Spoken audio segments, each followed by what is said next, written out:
demokrasi, sistemnya kerakyatan. Kalau pakai wayang kulit agak susah ngomongin demokrasi karena isinya kan paling digoro-goro Pak ya. Digoro-goro. Iya, digoro-goro pun nggak akan mungkin bicara tentang problem. Ya, nggak kan goro-goro itu nggak akan bisa bicara masalah karena isinya cuma hiburan, karena dituntut untuk hiburan kan begitu. Jadi tetap harus bicaranya di ruang-ruang yang justru bukan hiburan. Ya. Nah itulah bagaimana kita mampu mengungkap persoalan-persoalan yang serius ini bisa ditangkap publik, bisa kemudian, nah itu visi saya. Memang saya ingin seni, karena saya punya pemahaman juga ketika belajar tentang ilmu kebudayaan, bahwa salah satu fungsi seni itu sebagai bagian atau unsur dari kebudayaan adalah tugasnya menjadi aparat kritik sosial. Ya. Kesenian apapun itu tugasnya itu adalah menjadi aparat kritik sosial. Itu tugas seorang seniman ya. Untuk mengkawal jalannya pemerintahan kan boleh. Iya, artinya dalam struktur kebudayaan itu kan ada banyak elemen itu kan. kalau Puncara Ningrat kan bicara ada 7 unsur kebudayaan. Nah, salah satu unsur kebudayaan terpenting kesenian, dan salah satu tugas penting dari kesenian adalah sebagai aparat kritik sosial di samping sebagai alat ekspresi dan hiburan. Nah, maka itu saya melihat, apalagi pengalaman Orde Baru, seniman dibungkam kan begitu kan. Zamannya Pak Harto ya. Nah, saya tergelitik itu lah, ini seniman dibungkam, kemudian kita tidak bersuara, apalagi senimannya kemudian terjadi semakin banal ya, tidak mampu mengolah akal pikirnya sehingga mampu menyuarakan problematika masyarakatnya, kan akhirnya kesenian sendiri itu jadi kehilangan fungsi. Kehilangan hakikat fungsinya sebagai kesenian. Karena kesenian itu satu sumber pencerahan, kemudian sumber informasi, dan yang ketiga tadi sebagai alat kritik, aparat kritik sosial, artinya kritik segala macam. Bukan hanya kepada pemerintahan, termasuk kritik kepada semuanya, ke masyarakat juga. Iya, bahkan kritik terhadap peradaban kan begitu. Itu tugas kesenian. Mengapa kesenian berkembang terus, pikiran berkembang terus sama? Karena masalah itu akan ada terus. Nah, ketika kesenian fungsinya yang demikian besar ini tadi kemudian mandul, kemudian siapa yang akan justru kesenian, di samping siapa juga yang kemudian memperbanyak suara, juga kesenian sendiri itu pasti akan ditinggalkan oleh masyarakatnya. Sebelum ke WKS Pak, panjenengan basicnya apa? dalang wayang kulit Jawa atau bagaimana? Iya, saya basicnya dalang wayang kulit Jawa, bahkan saya belajar mendalang itu sejak kelas 5 SD. Berarti panjenengan jurusan pedalangan dulu Pak, pernah kuliah di UNS ini? Saya belajar jurusan pedalangan di SMKI Surakarta. Oh, dulu SMKI. Ya, di SMKI Surakarta jurusan pedalangan. Setelah lulus dari SMKI saya melanjutkan di UNS di Fakultas Sastra jurusan Sastra Jawa. Oh, di Sastra Jawa juga ya. Sehingga setelah panjenengan jadi dalang wayang kulit itu terus ketemulah sama Pak pelukis tadi itu. Ya, ketemu dengan teman ya, kita kan diskusi kan. Jadi memang karya ini sebenarnya karya kolektif, saya tidak berani mengklaim ini karya saya sendiri. Tapi ini karya kolektif, tetapi memang ide dasarnya, ide awalnya dari saya. Gitu loh ya. Ini perjalanan selanjutnya untuk episode berikutnya.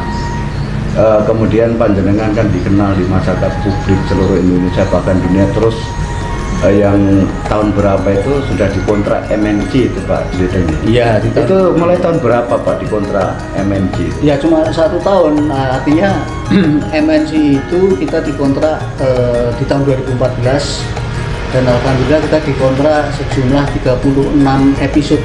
Oh, itu sudah dikontraknya, sudah diteken dalam perjanjian? Iya, kan setiap sekali perjanjian kan 12 episode kan. Nah, kebetulan itu selesai 12 perpanjang lagi, selesai 12 kedua diperpanjang lagi. Alhamdulillah, artinya kita mengalami perpanjangan 2 kali. Iya, perpanjangan kontrak 2 kali. Jadi total semua 36 episode lah. 36 episode itu waktu itu disiarkan di MNC TV melalui TV analog selama 1 tahun. Kalau TV kabel atau yang TV yang lain itu masih panjang lagi, tidak. Itu setiap tampilan tuh ceritanya berbeda Pak ceritanya? Beda. Maka dalam 4 bulan itu saya harus menggarap lakon sejumlah 36 judul. Dalam 1 bulan? Dalam 4 bulan. 4 bulan ya? Dalam 4 bulan saya harus membuat 36 judul. Itu panjenengan buat semacam skenario global atau hanya panduan atau kadang-kadang baca Pak, nuwun sewu. Enggak, saya istilahnya membuat Improvisasi. garis besar. Alur itu garis besar. Istilahnya kalau Ceritanya di gini. dalam dunia pewayangan itu ada balungan lakon.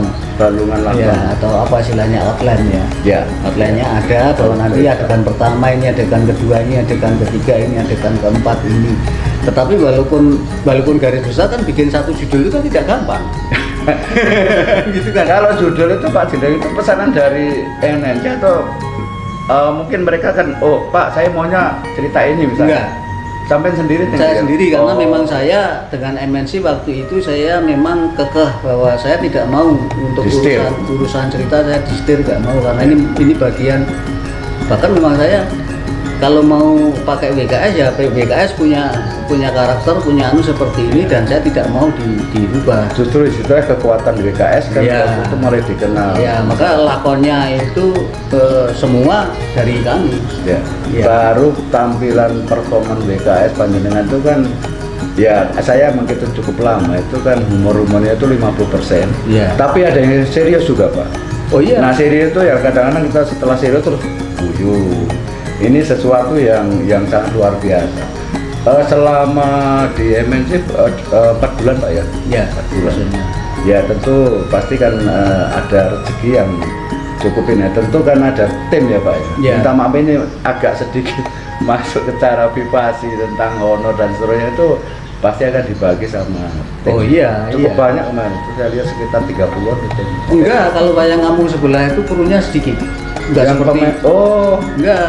Kalau Oh itu yang pengembira ya, iya, yang nonton tuh yang pengembira. nonton itu kan Itu enggak masuk dalam kru. enggak. Oh. Kalau krunya sendiri itu waktu itu hanya 13 orang.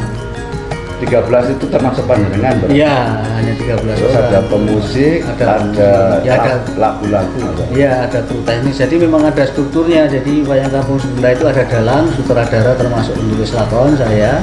Kemudian ada komposer atau arranger itu Pak Yayat Suwiriyatna. Iya. Pak Suwiriyatna ini pegawai TBS, Iya. orang asli dari Purbalingga. Tapi sekarang sudah pensiun, beliau mundur ke Purbalingga. Itu komposernya yang bikin lagu-lagu WKS. Kemudian pemain musik. Terus dalam proses itu misalnya contoh awal-awal waktu panjenengan pentas dengan ini WKS ini tentu ada proses latihan Pak ya? Oh iya, Harus itu? harus latihan karena Misalnya mau pentas kurang 1 minggu berarti latihan tiap Iya. malam Iya. dengan krunya itu semua? Iya. Jadi waktu 4 bulan itu waktu kita contohnya ini waktu 4 bulan kita di MNC itu hampir tiap hari latihan. Latihan di sini Pak ya? Iya, bahkan ketika sudah misalnya jadwal besok kan kita 2 minggu sekali nih tapping ke Jakarta kan. Sebelum berangkat ke Jakarta, 1 hari menjelang keberangkatan ke Jakarta, kita latihan bisa sehari semalam. 1 hari 1 malam? Iya, karena kita menyiapkan repertoar untuk 4 lakon sekali produksi. Oh iya, kan nggak mungkin latihan di sana. Tapi kalau untuk mengangkat ini barang-barang ini nggak terlalu banyak Pak. Ini paling ya ini bersini wayangnya kan Iya. cukup dengan satu Iya. ini ya cukup pesanan yang kecil. Gitu. Iya kan, karena itu produksi kontinu ya, artinya kita sudah bikin frame, bikin layar, bahkan bikin kotak khusus yang Oh, sudah kita taruh di sana. Kita tinggal bawa kotak kecil untuk bawa wayangnya, sehingga tidak harus bawa kotak besar, sehingga untuk penerbangan itu menjadi simpel. Oh, naik pesawat ya? Iya. Krunya semua naik pesawat? Iya.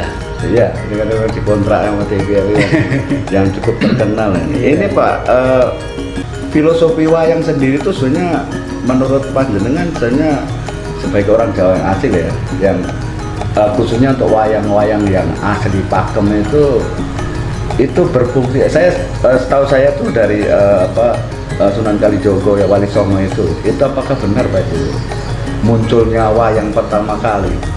Ya sebenarnya enggak juga ya. Artinya begini, Sunan Kalijogo itu dan lain-lain itu kan tinggal mengembangkan.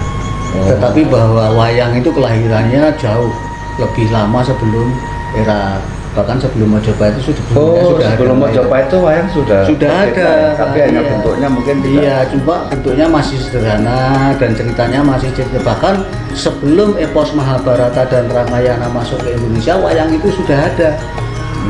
Ya, jadi tapi ceritanya karena konon ceritanya masih cerita-cerita lokal, maka ditemukan prasasti Balitung ya yang menyebutkan si Galigi Mawayang Bimaya Kumara.